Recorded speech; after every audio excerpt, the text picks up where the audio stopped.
¿Es rentable ser bueno? ¿Tú qué opinas? Bueno, donde hay confusión hay que poner distinción. Como decía el gran filósofo austriaco, los límites de mi lenguaje son los límites de mi mundo. Entonces, ¿qué es la bondad y qué no es la bondad? Porque confundimos ambos términos. No, es una persona muy buena. Y automáticamente es como dicen, no, decía una vez un director general de una empresa, me dijo, Mario, yo no tengo tiempo para ser compasivo. Entonces, claro, ¿cómo entendía esta persona la compasión? ¿Qué entendía por la compasión? Entonces, las palabras significan distintas cosas dependiendo de la experiencia de las personas, de lo que han vivido, lo que han leído, lo que han estudiado. Entonces, ¿qué no es la bondad? La bondad no es la blandura. La bondad no es decir sí a todo. La bondad no es dejarse pisar. La bondad no es no establecer tus límites, tus fronteras. La bondad es incluir a la otra persona en el concepto de bienestar. La bondad es que no te sean indiferentes los demás. La bondad es que no pienses solo en ti, en lo que quieres, en lo que necesitas, sino también en lo que sienten y necesitan los demás. Utilizando una metáfora del gran Martin Buber, el filósofo alemán, para mí la bondad sería la construcción de una elipse. La elipse tiene dos círculos, tú y yo. La bondad sería el reflejo de nosotros, no de yo, y tampoco tú, todo lo que tú quieras. Que me quieres pisotear como si fuera un felpudo, me pisoteas. No, porque no hay que confundir bondad con cobardía. No hay que confundir bondad con blandura. Entonces, si tú me preguntaras si es rentable la bondad, te diría que consultemos al cuerpo. ¿Qué nos dice el cuerpo? Y el cuerpo nos dice que sí, que cuando tú sientes que le importas a alguien, el cuerpo mejora, que cuando tú sientes que los demás te escuchan con interés, el cuerpo mejora, que cuando tú sientes que no eres indiferente para otras personas, el cuerpo mejora. Ya hemos visto, liberación de oxitocina, se alargan los telómeros porque aumentan las cifras de telomerasa, es un predictor de la longevidad, etc. Entonces, desde el punto de vista físico, es rentable. Desde el punto de vista mental, obviamente una persona que piensa en los demás, en lo que sienten y necesitan, es una persona que ha sido capaz de superar su egocentrismo. Y dice el gran Dhammapada, el gran texto hindú, el mayor de los conquistadores es quien se conquista a sí mismo. Es decir, una persona que ha sido capaz de conquistarse tanto, que ahora no solo le importa lo que siente y necesita, sino que le importan lo que sienten y necesitan los demás, es una persona que psicológicamente va a tener mayor estabilidad, va a tener mayor tranquilidad, va a tener mayor paz mental y va a vivir con mucha más ilusión, entre otras cosas porque se va a sentir mucho más querida. Y desde el punto de vista espiritual, ¿es rentable la bondad? Naturalmente, porque la bondad entendida como el encuentro entre seres humanos, ¿a qué te acerca? Te acerca al perdón y te acerca al amor. Bueno, eso es, por definición, lo que más nos conecta con la felicidad. Entonces yo diría, ¿es la bondad rentable desde este punto de vista? Sí. Ahora, ¿es la bondad valorada en lo que vale? Probablemente no. Pero yo creo que no se valora por lo que tú muy bien has comenzado a distinguir, porque no nos han explicado muy bien la diferencia entre ser bueno y dejar que todos los demás nos pisen. No tiene nada que ver el buenismo con la bondad. No, de hecho, la persona que transmite esa bondad en los términos, por lo menos, que yo he explicado, es una persona extraordinariamente fuerte. ¿Por qué? Porque tú solo vas a abrazar a la otra persona si abres los brazos. Y eso lo hace una persona valiente, una persona comprometida, una persona que quiere ofrecerse, que quiere darse como regalo. Entonces, a mí me parece que la bondad lo que transmite es esa fortaleza interior, que no es la fortaleza muscular, es el poder interior. Y esa bondad que abraza, que confía, que busca el bienestar de los demás, que yo no sé si a ti te ha pasado, pero estoy convencida de que has comprobado que cuando pones todo tu ser en que los otros mejoren, tus propios dolores físicos se anulan, o al menos eso es lo que yo he visto a lo largo de todos estos años en urgencias en los pacientes, y lo mejor de todo es comprobarlo en ti mismo, porque cuando lo compruebas en ti mismo, Ya no necesitas que ningún estudio de investigación te venga a decir que efectivamente la bondad mejora la salud. Pero, ¿qué es lo que necesitamos que nos toquen? ¿En qué neurona necesitamos que nos toquen para efectivamente darnos cuenta de que ser bueno es rentable? Para perder el miedo. Bueno, lo has definido tú muy bien, Carmen. Es decir, al final el impacto es un descubrimiento. O sea, tú te das cuenta que en el momento en el que tú incluyes a los demás, tu vida mejora. La vida de la otra persona mejora. Todo mejora. Por tanto, al final de lo que se trata no es de construir muros, sino de construir puentes. Y esto es como todo. Hay una frase, no sé quién es, me parece magistral. Dice, no es el milagro el que da lugar al creyente, sino el creyente el que da lugar al milagro. Hace falta ese puntito de fe, ese puntito de confianza para dar el primer paso. Y entonces, a nada que des el primer paso, empiezan a pasar cosas. Pero tiene que ser un paso no pensando en ti. Tiene que ser un paso pensando en la otra persona. Porque si tú lo haces por el efecto que va a tener en ti, eso ya está viciado de partida. Tú lo haces porque la otra persona te importa. Tú, en urgencias, vas a ver a un enfermo. Tú tienes más de 30 años de experiencia en medicina de urgencias, que es una medicina muy complicada, porque te puede llegar de todo. Te puede llegar un ictus, te puede llegar un tráfico, te puede llegar un traumatismo craneoencefálico, te puede llegar cualquier cosa. Pero, ¿qué pasa? Que en ese momento tú lo que buscas no es brillar, la doctora Alegría, que fuera serie, que tiene. Lo que buscas es sanar. Y en la búsqueda de sanar, aunque tú no lo hagas con intención, acabas brillando. Acabas brillando. Entonces, la clave es eso, que tú lo que buscas es ayudar, sanar, iluminar. Te has olvidado del cansancio, te has olvidado de las dudas que uno tiene cuando se encuentra en situaciones tan complicadas, porque te has puesto en la piel de la otra persona. Entonces, al final nos damos cuenta que solo hay una piel. La separación que vemos es una pura ficción. Lo decía muy bien Albert Einstein. La separación que vemos entre el mundo exterior y el mundo interior es una pura alucinación de la mente. No es real. No es real. Hablando de separaciones, ¿tú crees que es posible separar la vida por capítulos y ser bueno, por ejemplo, en tu vida personal y no ser bueno en la profesional o en la vida social? ¿O es obligatorio que seamos buenos en todos los campos de la vida? Bueno, la palabra obligación es una palabra compleja y yo casi buscaría otra. Sí es cierto que hay personas que pueden ser, por ejemplo, muy afables en el trabajo y muy duros con la familia. O pueden ser más duros en el trabajo y más afables con la familia. Esto, por ejemplo, produjo una enorme sorpresa en los juicios de Nuremberg después de la Segunda Guerra Mundial, cuando fueron a los tribunales algunos de los miembros de las SS que habían hecho verdaderas barbaridades. Y sin embargo, resulta que eran padres cariñosísimos, maridos y mujeres súper encantadores en su familia, y no se entendía. Entonces, no hemos de confundir lo que es la persona con el personaje. El personaje puede ser muy cruel en un sitio y puede ser muy afable en otro, pero eso no es la bondad. La bondad tiene que ver con la persona. Y una persona que valore de verdad a un ser humano, en todo lo que haga, lo irradiará. Habrá veces que no le saldrá bien, pero su disposición es que le salga bien.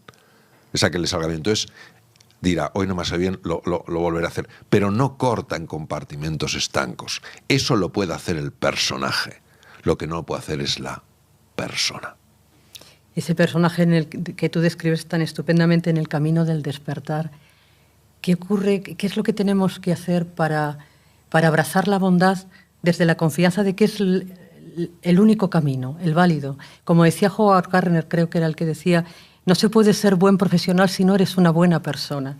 ¿Qué tenemos que hacer? ¿Qué neuronas se nos tienen que interconectar en nuestro cerebro para efectivamente empezar a quitarnos el miedo, a quitarnos las capas y decir, me lanzo al mundo desde la bondad, desde el abrazo, desde la confianza, desde ole, ole, ole, que merece la pena ser bueno. Mira, yo creo que el conocimiento no es la solución, es muy importante para encontrar la solución. Es decir, entender muy bien qué es la bondad, que de alguna manera estamos con mayor o menor acierto compartiéndolo. Entender lo que es la bondad, entender lo que es la compasión. Es decir, desligarlo de ideas que tenemos prefijadas, de etiquetas que hemos puesto, que consideramos que representan la realidad, es un primer paso. Y el segundo paso es ponerte a explorar. Ponerte a explorar y decir, vamos a ver, ¿qué pasaría en esta situación si en lugar de decirle a mis hijos lo que tienen que hacer, intente preguntarles cómo se sienten hoy? ¿Qué dificultades han tenido? ¿Qué oportunidades han visto? ¿Qué pasaría? ¿Qué pasaría si en lugar de ir a la compra a comprarme un kilo de cebollas, me interesara un poco hablando con esa persona que está en el sitio de la frutería, donde sea? ¿Qué tal está? ¿Cómo está? No sé qué, tiene mucho trabajo. Es decir, ¿qué pasaría si incluyera a la otra persona en la ecuación? Y entonces me daría cuenta de que al final esas cebollas están más ricas. Me daría cuenta de que a lo mejor ese es el momento más feliz que ha tenido esa persona a lo largo del día. Y resulta que me daría cuenta también de que ese momento en el que he comprado cebollas se ha convertido en imborrable. Mira la de veces que he comprado cebollas, pero me acuerdo de esta. Fíjate, yo he echado gasolina, lógicamente, muchos años a lo largo de la vida. Están miles de gasolineras. Nunca olvidaré a dos personas en dos gasolineras, una viniendo de Teruel y la otra de Valladolid. Su amabilidad, su vocación de servicio, su ilusión, su alegría, imbatibles, inolvidables. Entonces, al final, muchos diremos, sí, pero de eso hay poco, claro. Por eso, como hay poco, nosotros tenemos la oportunidad de ser una de esas personas para los demás. Y cuando nos demos cuenta de que podemos ser una de esas personas para los demás, nos daremos cuenta de que, oye, hay más. Hay más. ¿De dónde han salido? Lo que decía Epícteto en el siglo I después de Cristo. Cuando yo cambio, todo cambia. No vemos el mundo que es, vemos el mundo que somos. Si somos cerrados, veremos un mundo cerrado. En el momento en que nos abramos, sorprendente, veremos un mundo abierto. Claro, esto desafía por completo nuestra forma habitual de pensar. Pero ¿quién ha dicho que las leyes que nosotros manejamos son las leyes del universo? Hablabas hace un momento de ecuaciones. Me viene a la mente la relación que pueda tener la bondad con la gratitud y con el perdón. Sí, vamos a ver. La gratitud es el reconocimiento no de lo que te falta, sino de lo que tienes. No es el reconocimiento de lo que no has conseguido, sino de todo lo que has logrado. La gratitud es un antídoto bastante eficaz, tanto contra el miedo como contra la frustración. Y además se ha demostrado, sobre todo por la clínica Mayo en Rochester, Minnesota, que la gratitud mejora el funcionamiento del sistema cardiovascular y del sistema endocrino. El perdón es un campo muy complejo, porque nosotros entendemos el perdón como alguien me ha hecho daño, merece un castigo, pero yo, que soy mejor persona, la voy a perdonar. Curiosamente, entonces se entra en el debate, perdono y olvido, perdono y olvido, si perdonas y olvidas te pueden hacer la misma. Este no es el perdón que transforma. Este es el perdón que mantiene una convivencia razonable, porque de alguna manera le quita oxígeno al fuego, pero el fuego sigue estando. Hay un perdón de otro índole, no es el perdón de este mundo, no es el perdón que manejamos. Es un perdón en el cual eres capaz de ver en la otra persona lo que ella ni siquiera es capaz de ver. Es decir, no ves maldad, ves ignorancia. Por tanto, lo que buscas no es el castigo propio de has actuado con maldad, mereces un castigo, sino la corrección, propio de has actuado desde la ignorancia. Y no hay mayor corrección que la del perdón. Cuando tú perdonas a una persona porque sabes que hay una ignorancia, lo cual no quiere decir que si ha cometido ciertos actos, esos actos no tengan esas consecuencias. Pero cuando tú a nivel de la persona la perdonas porque reconoces que hay una ignorancia y que a ti lo que te importa es su corrección, no su castigo, ese simple hecho, que no es simple, se puede explicar de una manera sencilla, pero no es simple, tiene un efecto transformador en la otra persona y en uno mismo. Yo he conocido a algunas personas que han sido capaces de perdonar de esa manera y es algo extraordinario. Yo tuve una experiencia, no la contaré porque es larga y como muy personal, donde fui agredido verbalmente por alguien, ocurrió en Inglaterra, y yo en ese momento no sé con qué conecté, o sí lo sé, conecté con algo profundo y dije, elijo perdonar. Se me fue toda la ira, se me fue toda la rabia, el cuerpo se relajó, experimenté una paz increíble y pude ver la transformación en la persona que tenía delante. Toda la ira que reflejaba su rostro se desvaneció y lo que vi fue un rostro lleno de tristeza. Algo había sucedido. Yo salí muy tocado de aquella experiencia.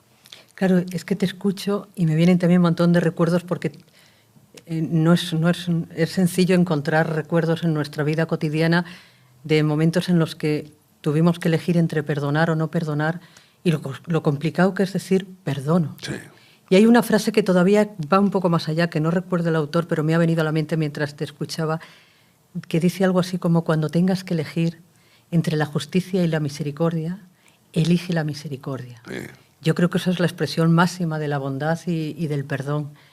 ¿Dónde te inspiras tú para conectar con ese ser tuyo superior que te hace tener en ese momento la capacidad de responder y no de reaccionar, que es lo que solemos hacer todos? Bueno, para esa conexión a veces yo pongo mucha resistencia.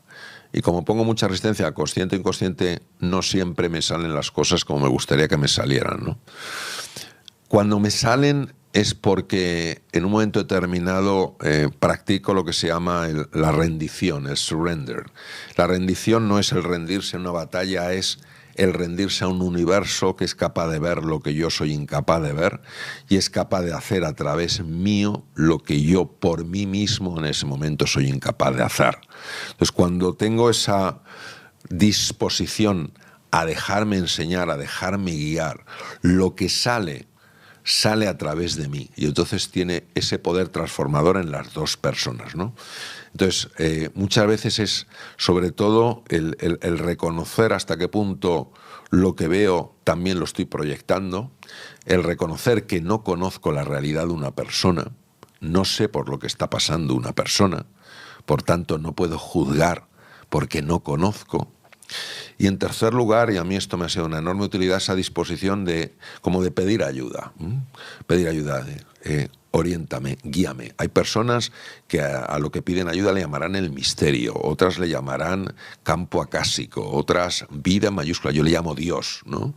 Porque para mí representa la máxima sabiduría y el amor incondicional. O sea, no es el juez ahí que está esperando para ver si meter la pata para darte en la cabeza, sino todo lo contrario. Entonces, a mí desde luego me ha ayudado en situaciones complejas a tener esa calma, esa serenidad y esa alegría que de otra manera hubiera sido desde un punto de vista humano totalmente imposible.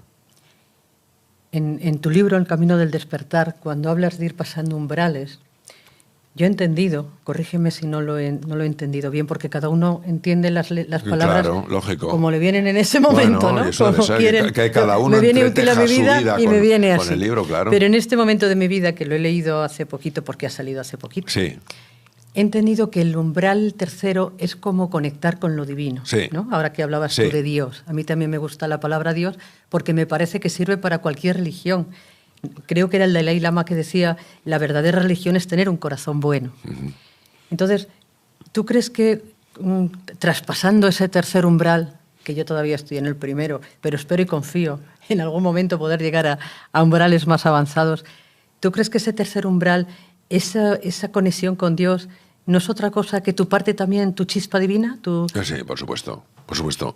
Quiero decir, la palabra Dios, como la estamos entendiendo, es una palabra que abraza a todo el mundo y no desprecia a nadie, que nunca utilizará la violencia para intentar transmitir sus ideas, cuya única fuerza será la fuerza del amor y del perdón. Y fuera de esto podemos usar el nombre de Dios, pero lo estamos usando en vano, lo estamos usando mal, lo estamos usando a nuestra medida para nuestros propósitos. Por eso, en el fondo, es lo que a una persona le mueva, si es universo, es vida, lo que sea. Entonces, se me ha olvidado tu pregunta, Carmen. Me he puesto a... que hablabas de Dios, sí. Y que si cuando hablas de Dios en el tercer umbral, Sí. cuando seamos capaces de llegar a ese tercer umbral y Ah, que nuestro guerrero sí, se sí, convierta claro. en mago... Vamos a ver, esto es muy fácil de entender con otra metáfora. El sol es el sol y del sol emergen los rayos. Cada rayo es un rayo de sol, es un rayo de luz. El rayo no ha creado el sol ha creado el rayo, y sin embargo el sol y el rayo comparten la misma naturaleza. Entonces, cuando una persona se reconoce como un rayo de luz, un rayo de sol, obviamente puede disfrutar de lo mismo que disfruta el propio sol, una creatividad, una capacidad de transformación, de sanación extraordinaria, y que vean los demás rayos de luz que se han olvidado de que son rayos de luz. Entonces, naturalmente que sí, cuando uno cruza el tercer umbral es el reconocimiento de tu linaje divino. Es el reconocimiento de que eres un rayo de luz, no eres una nube oscura. Tienes nubes oscuras, pero la realidad que eres, sol, puede ser tapada. Lo que no puede ser es negada. Entonces, en ese momento es cuando se produce el despertar. Ese despertar puede tener varias formas. En Japón llaman Kensho o Satori. Kensho son momentos de despertar. Satori es cuando una persona está ya ahí. Entonces, todos tenemos momentos de despertar. Los has tenido tú, los has tenido nuestros amigos que nos están viendo ahora, los he tenido yo, hemos tenido esos momentos de Kensho, donde realmente te das cuenta de esto. Muy pocas personas han alcanzado Satori. Y generalmente quien dice que está en Satori no lo está. Porque el que está no dice Porque nada. Porque el que está no dice que está en Satori. El que dice no dice que está en Satori.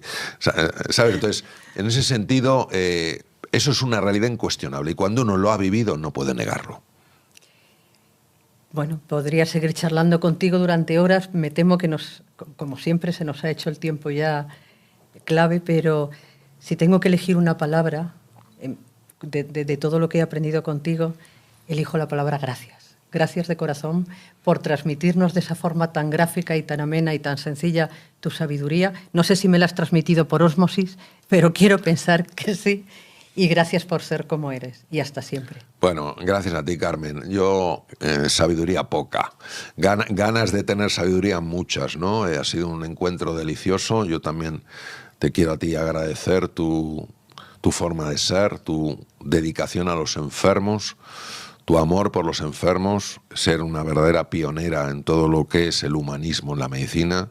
Te quiero agradecer también que escribieras ese precioso libro, El amor, la mejor medicina. Y yo creo que, bueno, que estas conversaciones han sucedido sencillamente con la ilusión de poder ayudar a nuestros amigos al otro lado de la cámara, que al igual que nosotros, pues están haciendo frente a sus desafíos, a sus luchas internas y que también quieren vivir sus sueños, hacerlos realidad. Y hablemos de los miedos y las autolimitaciones. ¿Qué nos puedes decir o qué nos puedes enseñar para superar los miedos y las autolimitaciones? Hay tres sentimientos que son incluso emociones. La diferencia entre sentimiento y emoción es la emoción es un proceso corporal y el sentimiento es la percepción consciente de eso que está ocurriendo en el cuerpo. Hay tres sentimientos y emociones que son tremendamente disfuncionales en el ser humano. Tremendamente disfuncionales. La ira, el miedo y la culpa. La ira tiene dos expresiones. La ira exterior, que podemos ver desde la persona que insulta, hasta la persona que hace gestos de amenaza, hasta la persona que golpea o incluso mata. Pero hay una forma mucho más oculta, que es la ira encerrada, la ira contenida, el volcán durmiente. Y que en un momento determinado tu hijo, tu hija, tu pareja, un compañero, un amigo dice algo y saltas con una tremenda violencia, ¿no? Esa es la ira. El miedo. El miedo es una emoción que, ajustado en intensidad y en contexto, tiene todo el sentido del mundo. Si yo me voy a un parque natural en la India y no tengo precaución, sabiendo que hay serpientes cobra, sabiendo que hay tigres y sabiendo que hay leopardos, soy un insensato. El problema del miedo en el ser humano es que la mayor parte de los miedos son generados por la mente.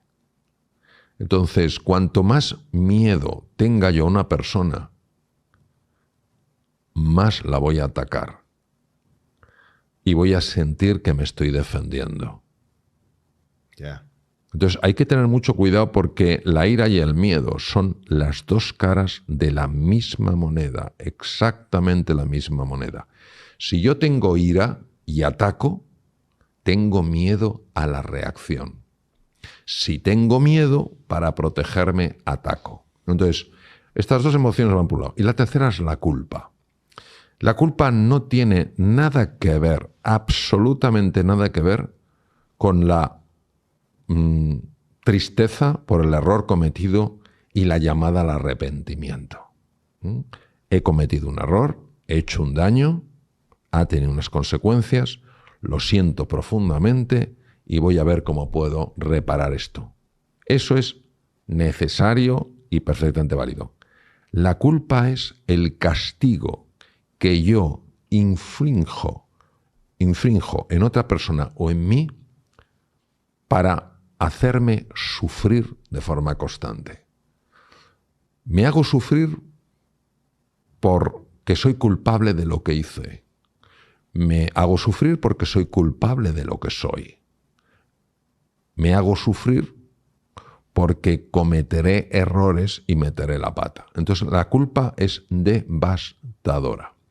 Y los tres, yo le llamo los tres jinetes del apocalipsis, porque la ira, el miedo y la culpa van siempre de la mano. Entonces, ¿qué te diría? Lo primero que te diría es que es absolutamente esencial vigilar la mente. Y cuando tú sientas ira, lo primero que tienes que hacer es no abrir la boca y no mandar un email y no llamar por teléfono o mandar un WhatsApp, porque eso es una bomba de relojería. Yo a veces lo he comentado en algún curso que he dado, digo, si estás muy enfadado con alguien, le quieres mandar un email y dices, no, este es el email que le tengo que mandar, tú te lo mandas a ti mismo y lo lees al día siguiente. Pues si lo lees en el momento, dices, perfectamente justifica. Cuando ves al día siguiente que se ha reducido toda la tensión emocional, dirás, menos mal que no lo mandé.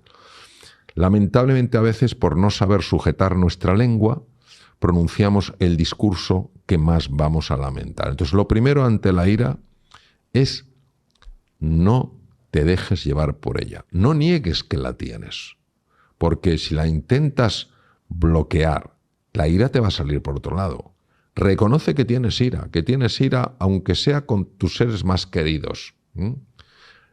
Es decir, no la bloquees. En segundo lugar, no actúes en base a la ira. Tú puedes tener ira, pero tú tienes la capacidad de no responder, de no reaccionar de acuerdo a esa ira.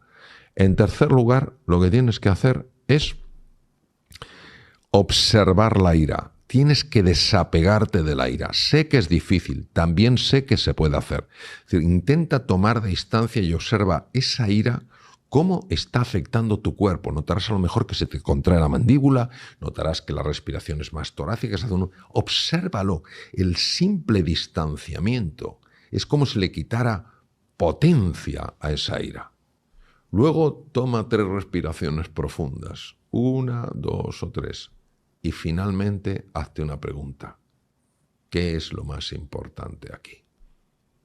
Y entonces descubrirás que lo más importante aquí no es reaccionar, sino responder. Como todo pide un entrenamiento, y cuanto mejor nos entrenemos, mejor vamos a poder gestionar esto. El miedo, exactamente lo mismo. Si la mayor parte de los miedos son absolutas creaciones de la mente para bloquearnos. Descartes, un filósofo de la talla de él, el padre de la filosofía racionalista, escribió una carta al final de su vida que decía: mi vida estuvo llena de preocupaciones, la mayor parte de las cuales jamás sucedieron. Es decir, todo lo que es la proyección de un futuro horrible, empezar a sufrir ya, esos miedos son verdaderas engaños de la mente, lo que los hindús llaman maya, ¿no? de un espejo erróneo. ¿Y qué es lo que yo recomiendo? Yo lo que recomiendo es conocer la realidad. Para conocer la realidad tenemos que dejar de juzgar y empezar a explorar. Es decir, alguien dice una cosa y ya me lleno de ira, porque he dado por hecho que lo que yo he interpretado es la única realidad. Y no es la realidad, es una realidad, la mía.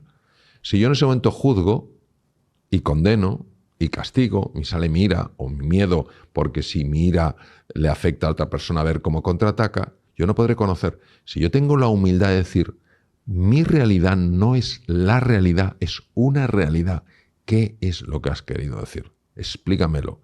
Muchísimas veces nos vamos a dar cuenta que la interpretación que hemos hecho no se ajusta para nada con la intención de la persona. Y al final uno tiene que hacerse una pregunta muy sencilla. ¿Cuál es la consecuencia de la ira y el miedo en el cuerpo? Pues yo te voy a poner un ejemplo, ¿no?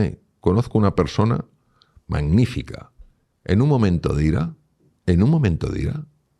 se quedó sin ver por un ojo. Pero de repente lo llevaron a urgencias. Wow. Cuando me lo comentó, llevaba ya 17 operaciones por desprendimiento de retina. 17. La habían operado 17 veces. Yo no sabía que se podía operar la retina tantas veces. En un momento de ira, se te puede romper un vaso cerebral. Puedes tener un infarto de miocardio. Entonces, el propio cuerpo nos está diciendo que esas emociones, aunque nos parecen justificadas, no lo son. No lo son. Podemos establecer límites con firmeza sin tener que ser asesorados por la ira. Porque en la ira tú eres consciente de lo que dices, pero no eres consciente de cómo lo dices. Entonces yo te diría que es un entrenamiento progresivo donde todos tenemos que ir ganando habilidad. Yo el primero, nos equivocaremos, pero aprenderemos. Ahí está también la resiliencia de la que hablábamos antes. La resiliencia es: me he equivocado, pero no me voy a castigar el resto de mi vida por haberme equivocado. ¿Qué puedo aprender de esto? Voy a volver.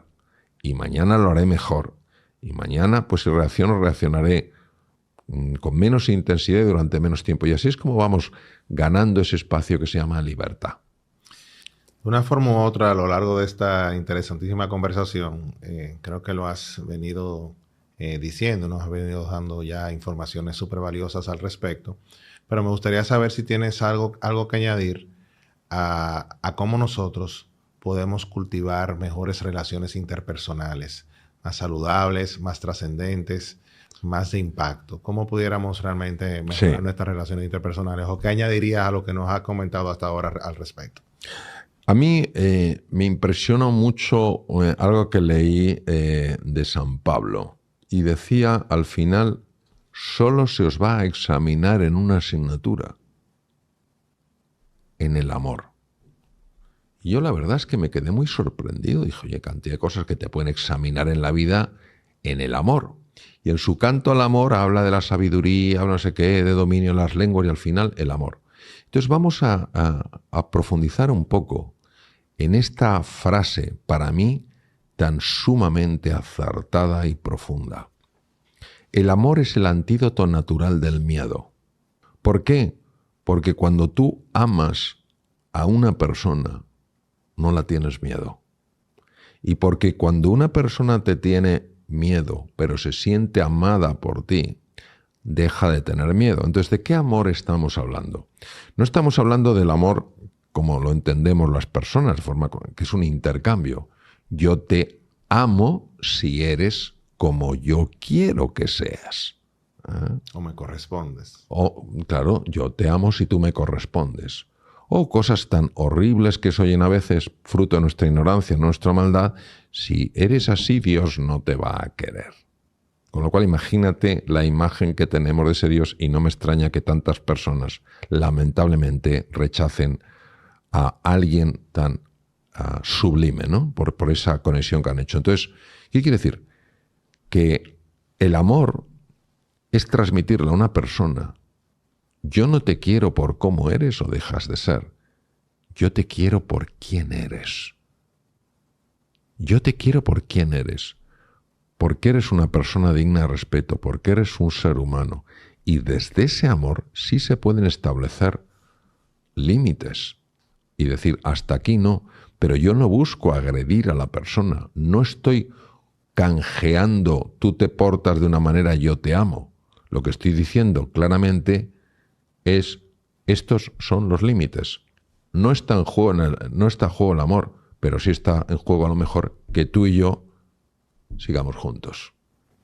¿Y qué rol juega en todo esto la autocompasión y el autocuidado? Es decir, cómo nosotros, primero, qué importancia tiene para ti ambos términos, pero aparte de eso, cómo impacta realmente en nuestras trascendencias, nuestro manejo de niveles de estrés, nuestra resiliencia. Hablamos un poquito respecto a estos aspectos, sobre todo la autocompasión. Sí, vamos a ver. Primero tenemos que entender qué es la compasión, porque la compasión tiene muy mala prensa.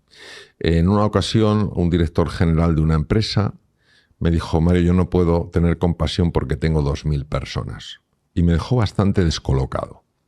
La compasión tiene dos connotaciones negativas y erróneas en relación a lo que significa compasión. La primera connotación errónea es que la persona compasiva es una persona blanda, que todo lo deja pasar. Iba a decir debilidad. Entonces, claro, se asocia a una debilidad. Es curioso porque en el taoísmo la compasión tiene un componente yin y un componente yang. El componente yin es el abrazo maternal y el componente yang es la firmeza. Es decir, tú eres firme estableciendo los límites, pero lo haces con amabilidad, no lo haces con dureza. Entonces, la compasión significa exactamente lo siguiente. Primero, entiendo que estás sufriendo. Para eso tiene que haber, previo a la compasión, tiene que haber empatía. No puede haber compasión sin empatía. Es decir, entiendo que estás sufriendo. No me lo dices, pero yo capto que estás sufriendo. Número 2, tu sufrimiento no es, para mí, indiferente. En tercer lugar, quiero ayudarte a reducir ese sufrimiento. Esa es la compasión. Pero fíjate qué bonito, Ney, que la compasión se diferencia radicalmente de la lástima, en que en la lástima yo me siento superior a una persona, mientras que en la compasión yo me siento exactamente igual a esa persona. Entonces, cuando la compasión se pone en marcha, uno no se ve como inferior a la otra persona, sino como cercano, como alguien que quiere compartir destino contigo. Entonces, la compasión es importantísimo desarrollarla porque es el bálsamo que cura un montón de heridas. Respecto del autocuidado. El autocuidado brilla por su ausencia, entre otras cosas porque fíjate, antes hablábamos de la ira, del miedo y de la culpa. Fíjate qué curioso, muchas personas, si se cuidan, se sienten culpables, porque asociamos erróneamente cuidarse con ser egoísta. Y esto lo he visto yo especialmente frecuente con mujeres, que si van al gimnasio, que si se cuidan, que tal cual, son egoístas porque tendría que estar en casa. No, todo el mundo necesita cuidarse. Hemos visto que la falta de cuidado favorece el estrés crónico. Entonces, ¿cuidarse qué es? Cuidarse es quererse, es respetarse y es valorarse. ¿Eso qué quiere decir? Quiere decir que si tengo que cuidar mi cuerpo, tengo que respetar mi cuerpo y tengo que valorarlo. Yo no puedo meterle basura. Lo mismo que no dejaría que echaran un cubo de basura en el salón más bonito de mi casa, en la habitación más bonita de mi casa. No lo permitiría. Entonces, lo primero es que tengo que tener cuidado con lo que como. O sea, yo me acuerdo una vez, estaba en Asia, me fui a comer unas galletas, tenía un hambre horrible, y las galletas miré y vi que tenían grasas trans. Las grasas trans están prohibidas, son tóxicas. Chico, pues cuidado, a la basura, y me aguanto con mi hambre. Entonces, cuidado, si veo que el ejercicio físico yo lo necesito porque pierdo masa muscular, las articulaciones sufren, el corazón sufre, etc., Cuidarse implica querer mi cuerpo, pero también cuidarse implica querer mi dimensión psicológica, mi dimensión mental. Si yo me estoy castigando constantemente, me estoy recriminando todas las cosas que hago mal, si no soy capaz de reconocerme nada de lo que hago bien, si siempre estoy acusándome y declarándome culpable, ¿dónde está ese cuidado de la mente? Me convierto en mi peor enemigo. Y luego cuidarse también es la dimensión más espiritual, más anímica, es decir, cuidarse también implica buscar esa reconexión con el misterio, con la naturaleza, con los demás. Entonces, ¿por qué muchas veces no nos cuidamos? Primero porque no somos verdaderamente conscientes de las consecuencias de no cuidarse. Siempre le va a pasar al vecino. A mí esto no me va a pasar. Eso es lo primero. Y en segundo lugar, Ney, porque realmente no nos queremos. Nos aguantamos. Fíjate lo que dijo Blaise Pascal en el siglo XVII, el gran filósofo francés. Dijo: he descubierto el origen de la infelicidad del ser humano. Toma ya. Su incapacidad para mantenerse solo en una habitación. Fíjate que se han hecho estudios, esto va a ser difícil de creer, es real, donde personas han preferido recibir descargas eléctricas a quedarse solos en su habitación. Si te das cuenta hoy en día, el nivel de distracción que hay, ¿por qué hay tanto nivel de distracción? ¿Por qué necesito distraerme cada 2 por 3? Porque me cuesta estar solo, me cuesta estar sola. Entonces yo creo que cuando nos queramos un poco más y seamos conscientes de las consecuencias beneficiosas de cuidarse y de las consecuencias negativas de no cuidarse, no lo tomaremos en serio. Hola Mario, me llamo Evalí. En tu último libro usas la metáfora del camino del héroe para hablar sobre cómo podemos sacar lo mejor de nosotros. ¿En qué consiste el viaje del héroe y cómo nos puede ayudar? Gracias. Gracias, Evali. Vamos a ver. Os voy a hacer una pregunta. ¿Quién de vosotros ha visto algún episodio de la Guerra de las Galaxias? ¿Quién ha visto algún episodio de Harry Potter? ¿Algún episodio de Crónicas de Narnia? Bien. Todos ellos, sin excepción, utilizan una plantilla. Esa plantilla la desarrolló un investigador norteamericano llamado Joseph Campbell. Joseph Campbell fue un estudioso de la mitología. Estudió tanto la mitología de Oriente como la de Occidente e incluso temas que no son mitológicos, temas reales, de personajes reales. Y se dio cuenta que aquellas personas que habían transformado de alguna manera su sociedad habían realizado lo que se llamaba un viaje del héroe, un viaje iniciático que les había llevado por un mar de pruebas y que finalmente, cuando habían transitado por ese mar de pruebas, habían sacado a flote, a la luz, algo que ellos tenían encerrado, pero que no sabían que lo tenían. Es como si ese tesoro que estaba en su interior hubiera emergido y lo pudieran haber ofrecido a otras personas. Él definió las distintas etapas del viaje del héroe. Hay una etapa de llamada, donde tú notas que algo se mueve por dentro, otra es decir sí o decir no. Si dices sí, transitas por un umbral, y luego ahí empiezas a tener una serie de encuentros que son verdaderas pruebas. A veces te encuentras con lo que no te gusta encontrarte. Él lo llamó los demonios, que no tienen una connotación religiosa, esas figuras que te asustan. En otras terminologías se utiliza la palabra dragones. Y también aquellas, lo que llamó los guardianes, ayudas inesperadas que te venían. ¿Por qué utilizo en mi libro El camino al despertar la metáfora del camino del héroe? Porque Campbell dice que el propósito del camino del héroe no es otra cosa que descubrir el valor de la compasión. La palabra compasión es sinónimo en la descripción de Campbell y en otras descripciones de amor. Descubrir el valor transformador del amor. Y añade que para descubrir ese valor transformador hay que ir más allá de los opuestos. Y esto es un tema de una importancia brutal. Porque cuando tú estudias el viaje iniciático del héroe, te das cuenta de que lo primero que tienes que superar es una forma habitual de ver las cosas. Es decir, nosotros reconocemos el blanco o el negro, ¿verdad? Si es de día o de noche, si es bueno o es malo, si me gusta o no me gusta, y nos parece que no hay nada más que eso. Sin embargo, sí hay una realidad mucho más profunda. Una realidad que supera la polaridad, la separación, de la cual habla, por ejemplo, Lao Tzu en el Tao Te Ching, el eje del taoísmo, que es una filosofía de hace 2500 años en China, de una enorme profundidad y una enorme aplicabilidad. O sea, es un texto místico, pero cuando uno lo entiende, aunque sea de una manera sencilla, lo puede aplicar. Entonces, ¿qué ocurre? Que cuando en ese viaje del héroe tú te encuentras con la parte que no te gusta, que rechazas, que hemos rechazado todos, que se llama las sombras, que ni siquiera reconocemos que las tengamos. Cuando tú te encuentras con las sombras, nuestro mundo polarizado dice, ¿quién ganará? ¿La parte bonita mía o la parte que no quiero reconocer porque no me parece nada bonita? Y este es el mundo de la polaridad. Pero en el viaje del héroe, y de hecho en el Camino del Despertar, en el libro, explico la fase. Cuando tú te encuentras con esa parte que has rechazado, con esa sombra, haces lo opuesto a lo que parece lo razonable. En lugar de pelear con ella, de intentar vencerla, decir yo soy más fuerte, la abrazas.